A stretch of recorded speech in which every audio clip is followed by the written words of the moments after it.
বিসমিল্লাহির রহমানির রহিম। আহ, আমরা আজকে দেখাচ্ছি একটা পুকুরের রিটেনিং ওয়াল, অর্থাৎ রিটেনিং ওয়ালের কিভাবে কাজ করতে হয় সেটা দেখাচ্ছি।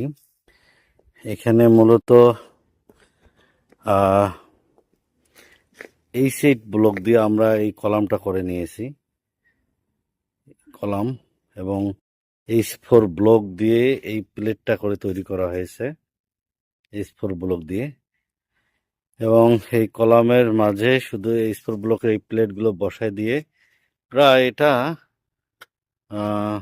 12 ফিট 15 ফিটের মতো, 12-13 ফিটের মতো এটা ওয়াল, রিটেনিং ওয়াল। এটা এই অনেক কম কস্টিংয়ে এটা করা হয়ে থাকে, এবং সঙ্গে একটা পুকুর ঘাট, এই যে খুবই কম কস্টিংয়ে একটা পুকুর ঘাট, এই যে ব্লকের প্লেট দিয়ে এই সেট ব্লক দিয়ে এটা একটা করে